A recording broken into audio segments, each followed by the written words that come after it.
Assalamualaikum warahmatullahi wabarakatuh.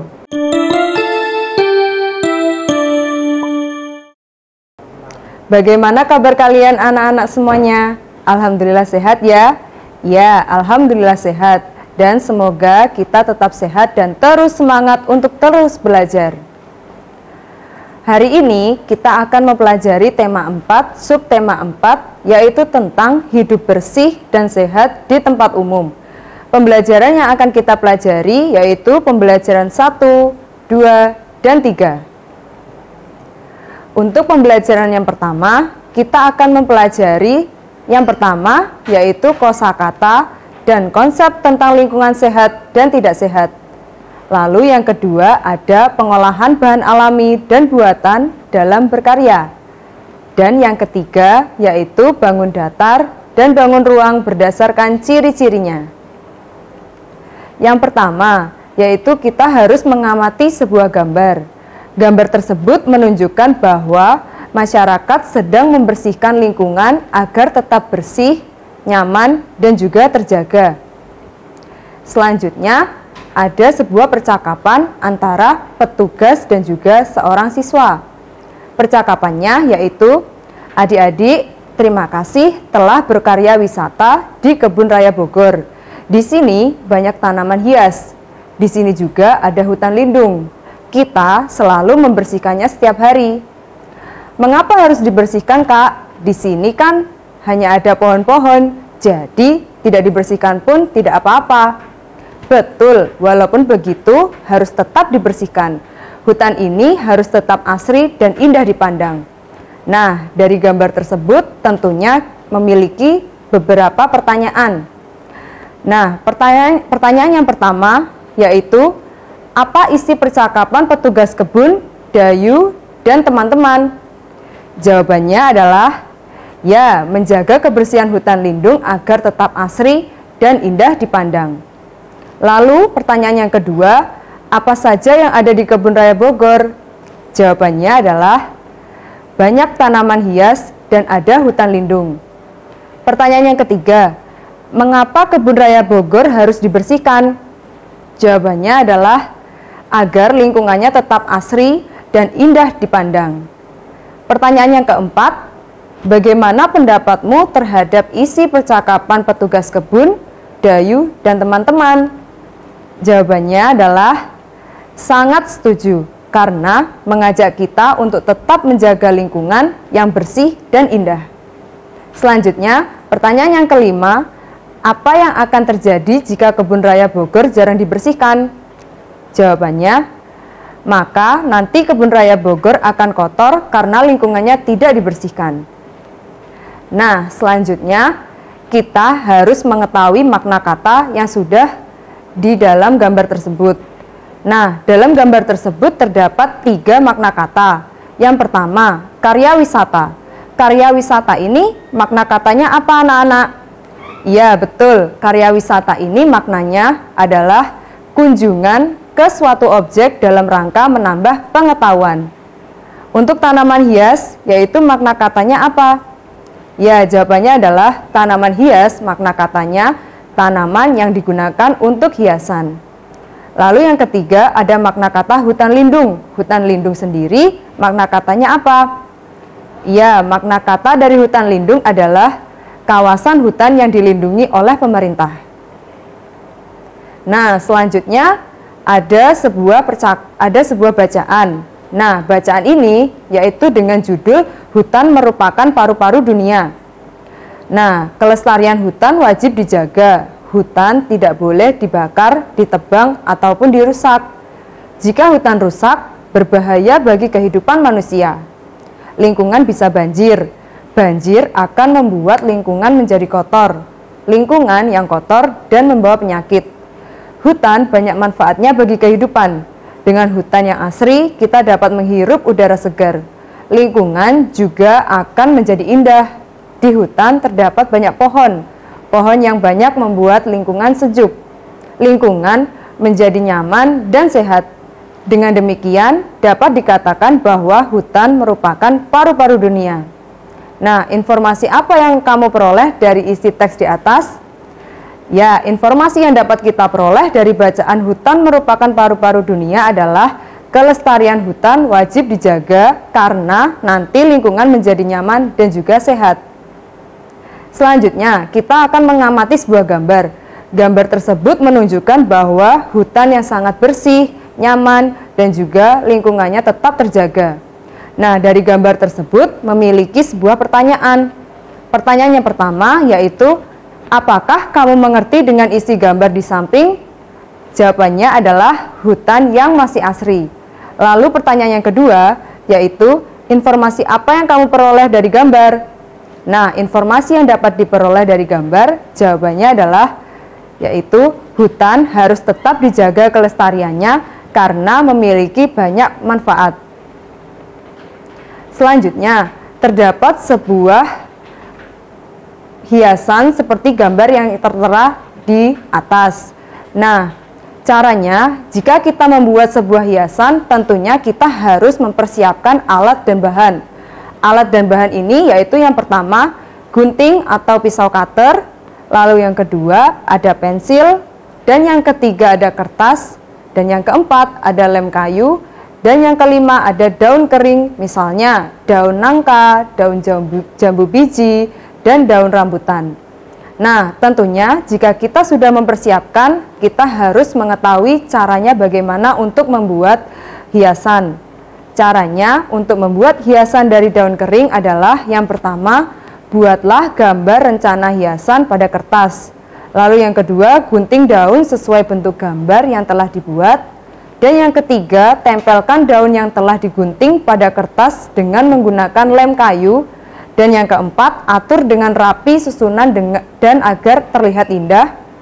Dan yang kelima, hiasan siap untuk dipajang. Nah, selanjutnya yaitu kita harus mengamati sebuah gambar.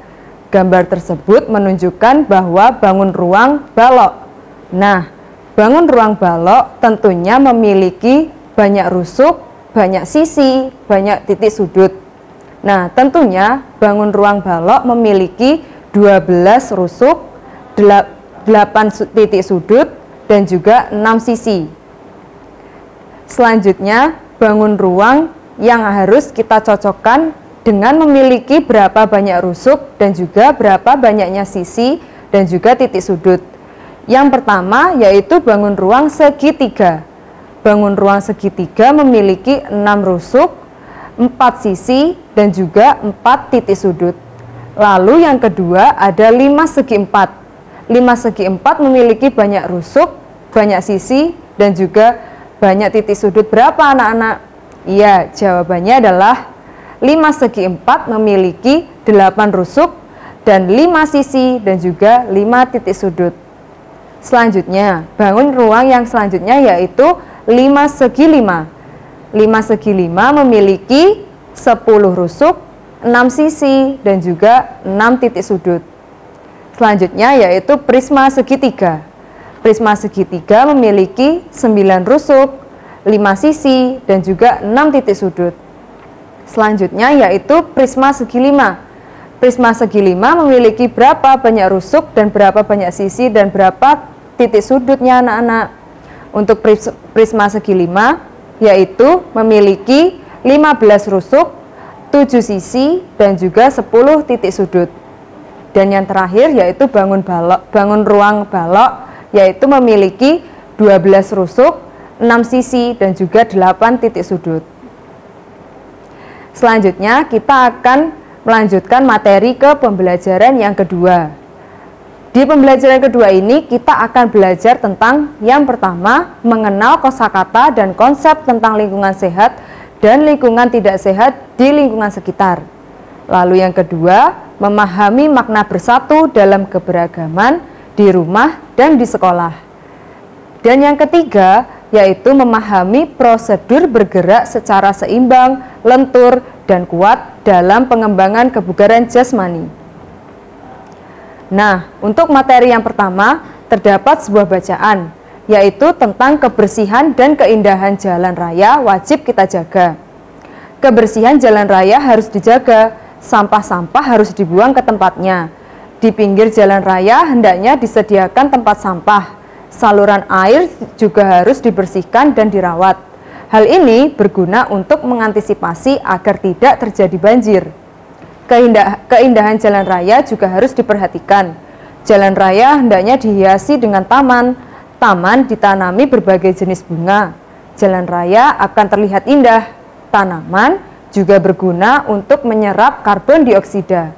Nah, dengan demikian udara di jalan raya akan bersih dan pengguna jalan raya akan nyaman dan sehat. Nah, tugas kalian dari bacaan tersebut memiliki sebuah pertanyaan. Pertanyaannya adalah, apa isi teks yang telah kamu baca? Dan yang kedua, tahukah kamu bagaimana jalan raya yang bersih dan sehat? Selanjutnya yaitu terdapat sebuah gambar. Gambar tersebut menunjukkan adanya sebuah pohon dan juga adanya sebuah tanaman yang terletak di pinggir jalan yang sangat bersih. Nah, tentunya dalam gambar tersebut memiliki sebuah pertanyaan. Untuk pertanyaan yang pertama yaitu informasi apa yang kamu peroleh dari gambar di samping? Ya, jawabannya adalah di pinggir jalan terdapat taman yang asri dan juga indah. Lalu, yang kedua ada pertanyaan. Jika ada yang membuang sampah di jalan raya, apa yang akan kamu lakukan? Tentunya yang akan dilakukan adalah menegur dan menasehatinya. Kita tentunya harus menasehatinya dengan baik-baik agar lingkungan tetap terjaga, bersih, dan juga nyaman. Selanjutnya, ada sebuah gambar dan anak-anak harus bisa mengamati. Dari gambar tersebut, kegiatan apa yang mereka lakukan seperti pada gambar? Tentunya, gambar pertama menunjukkan sedang mendorong gerobak, lalu gambar yang kedua sedang memikul beban. Nah, selanjutnya terdapat sebuah gambar lagi yaitu menunjukkan tentang lomba menggendong teman. Nah, dari lomba menggendong teman ini memiliki sebuah cara. Caranya, jika kalian sudah mendapatkan sebuah pasangan yang seimbang, maka kalian bisa menggunakan lomba menggendong teman ini. Nah, jika sudah mendapatkan pasangan yang seimbang, berdirilah di belakang garis. Dan apabila mendengar aba-aba peluit ke-1 dari guru, gendonglah pasangan kamu. Lalu, selanjutnya yaitu apabila mendengar aba-aba peluit kedua, berjalanlah ke depan menuju garis batas dan baliklah menuju garis awal. Selanjutnya yaitu lakukanlah lomba menggendong teman dengan cara bergiliran. Dan yang selanjutnya yaitu pasangan yang pertama menuju batas dan balik ke garis awal adalah pasangan yang menjadi juara. Nah, kegiatan lomba menggendong teman ini tentunya memiliki sebuah makna. Maknanya adalah gambar tersebut menunjukkan semua sedang bermain menggendong teman dan mereka bermain dengan sangat rukun dan kompak. Sikap itu menunjukkan kebersamaan dalam olahraga. Nah, selanjutnya kita harus mengisi contoh olahraga yang menunjukkan kerjasama. Nah, contoh yang pertama dalam olahraga yang menunjukkan kerjasama adalah yang pertama itu bermain tarik tambang. Lalu yang kedua, apa anak-anak? Ya, yang kedua adalah bermain sepak bola. Nah, yang ketiga apa? Yang ketiga adalah permainan bola kasti. Dan yang keempat ada apa lagi anak-anak? Ya, yang keempat adalah lari estafet. Dan yang kelima, contohnya apa lagi yang menunjukkan kerjasama? Contohnya yaitu bisa permainan dalam bola basket. Nah, yang terakhir contohnya apa lagi? Jawabannya adalah gobak sodor. Nah, dari permainan ini itu menunjukkan kerjasama dalam sebuah kelompok agar kita tetap rukun dan bisa memiliki saling pengertian dan juga saling memberikan dukungan. Selanjutnya, sikap yang harus dimiliki untuk mewujudkan kerjasama dalam berolahraga itu seperti apa? Nah, contohnya yang pertama yaitu mau membantu teman. Nah, yang kedua, contohnya apa anak-anak? Yang kedua adalah sportif. Maksud dari sportif ini adalah kita harus bersikap adil. Jadi, dalam perlombaan itu ada yang menang dan juga ada yang kalah. Jadi, kita harus adil terhadap semuanya. Lalu yang ketiga adalah pengertian. kita harus pengertian terhadap teman maupun lawan agar kita harus tetap memiliki kerukunan dan dapat bekerja sama dengan baik. Dan selanjutnya yaitu tidak egois. Dan selanjutnya lagi adalah saling memberikan dukungan. Itu perlu karena kita harus memberikan semangat terhadap kelompok kita agar kita bisa tetap bekerja sama. Dan yang terakhir yaitu saling menghargai antar pemain. Selain kita menghargai terhadap kelompok kita sendiri, kita harus bisa menghargai antar pemain juga maupun lawan. Nah, selanjutnya yaitu pembelajaran yang ketiga. Di pembelajaran ketiga ini kita akan belajar tentang yang pertama, mengenal kosakata dan konsep tentang lingkungan sehat dan tidak sehat. Lalu yang kedua ada bangun datar dan bangun ruang berdasarkan ciri-cirinya. Dan yang ketiga gerak keseharian dalam tari. Nah, yang pertama amatilah gambar tersebut. Dari gambar tersebut terdapat sebuah percakapan. Bu, mengapa sampah dan barang bekas itu dibiarkan menumpuk? Pasar jadi kotor dan bau kan, Bu? Betul, Nak. Banyak pengguna pasar yang kurang memperhatikan kebersihan. Pasar menjadi tercemar. Pengunjung bisa saja sakit. Misalnya, sakit gatal pada kulit. Dan juga sudah seharusnya kita peduli antar lingkungan. Nah, jika kita sudah mengamati gambar tersebut, tentunya kita harus mengisi beberapa pertanyaan. Untuk pertanyaan yang pertama, yaitu apa isi percakapan Dayu dan Ibu? Jawabannya adalah sampah dan barang bekas menumpuk di pasar. Lalu yang kedua ada pertanyaan, mengapa terjadi penumpukan sampah dan barang bekas di pasar? Ya, jawabannya adalah karena penggunaan pasar kurang memperhatikan kebersihan. Lalu pertanyaan yang ketiga, jika ada orang yang membuang sampah sembarangan di pasar, apa yang akan kamu lakukan? Jawabannya adalah menegur dan menasehatinya. Dan yang keempat, apa yang akan kamu lakukan jika melihat sampah berserakan di pasar? Jawabannya adalah membersihkannya. Dan yang terakhir, yaitu pertanyaan tentang apa yang akan terjadi jika pasar jarang dibersihkan. Nah, pasar jarang dibersihkan itu jawabannya adalah menimbulkan bau yang tidak sedap dan para pengunjung pasar bisa sakit. Selanjutnya, kita akan mengisi teka-teki silang berikut dengan benar. Nah, teka-teki silang ini tentunya memiliki beberapa pertanyaan. Pertanyaannya berupa mendatar dan juga menurun. Di pertanyaan yang pertama itu di bagian mendatar. Nah, teka-tekinya yaitu ternoda dan kotor. Jawabannya apa, anak-anak? Jawabannya adalah yaitu tercemar. Jadi, ternoda dan kotor itu jawabannya adalah tercemar. Lalu di bagian nomor 2 itu bagian menurun. Dan teka-tekinya adalah berasa sangat geli pada kulit. Lalu jawabannya apa, anak-anak? Nah, berasa sangat geli pada kulit yaitu jawabannya adalah gatal. Nah, lalu yang ketiga, berasa tidak nyaman di tubuh karena sesuatu, misalnya demam, flu, dan sebagainya. Nah, dari teka-teki ini jawabannya apa, anak-anak? Ya, jawabannya adalah sakit. Jadi, berasa tidak nyaman di tubuh karena sesuatu, misalnya demam, flu, dan sebagainya, yaitu jawabannya adalah sakit.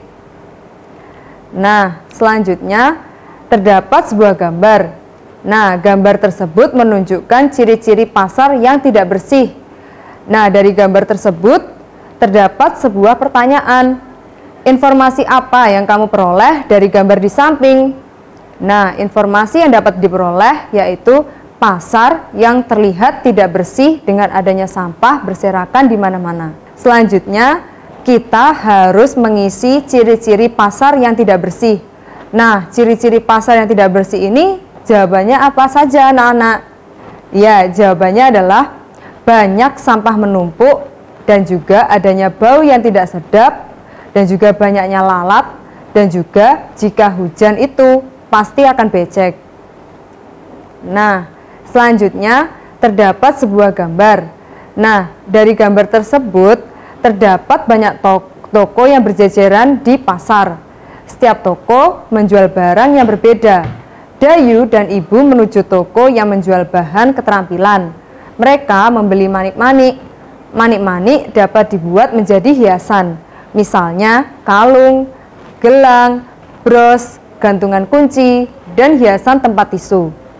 Nah, tentunya jika kita ingin membuat hiasan dari manik-manik memiliki sebuah cara dan juga kita harus memerlukan alat dan bahan. Alat dan bahannya yaitu berupa yang pertama gunting, lalu yang kedua benang atau nilon, dan yang ketiga ada manik-manik, dan yang keempat jika manik-manik tidak ada dapat digunakan bahan dari plastik, misalnya berupa sedotan. Nah, cara membuatnya yaitu yang pertama, siapkan beberapa buah manik-manik berbahan plastik. Lalu yang kedua, jika manik-manik tidak ada, buatlah sejumlah manik-manik dari bahan plastik yaitu yang berupa sedotan. Dan yang ketiga, pilihlah warna dan ukuran manik-manik yang akan digunakan sesuai dengan selera masing-masing. Dan yang keempat, potong benang atau senar sesuai panjang yang diinginkan. Dan yang kelima, masukkan benang atau senar ke dalam manik-manik dengan kombinasi warna yang menarik. Dan selanjutnya, ikatlah ujung benang atau senar setelah semuanya terisi penuh. Dan yang terakhir, kalung atau gelang sudah bisa dipakai. Selanjutnya yaitu terdapat bangun ruang balok. Nah, benda ini berbentuk balok. Nah, masih ingatkah anak-anak terhadap bangun ruang balok memiliki berapa banyaknya rusuk, berapa banyaknya sisi, dan juga berapa banyaknya titik sudut pada bangun ruang ini? Nah, selanjutnya kita harus bisa mengelompokkan bangun-bangun ruang berikut berdasarkan banyaknya rusuk, sisi, dan juga titik sudutnya. Untuk bangun ruang yang pertama memiliki berapa banyak rusuk dan berapa banyak sisi dan berapa banyaknya titik sudut anak-anak? Nah, dari bangun ruang yang pertama memiliki 12 rusuk, 6 sisi, dan juga 8 titik sudut. Lalu bangun ruang yang kedua memiliki berapa anak-anak?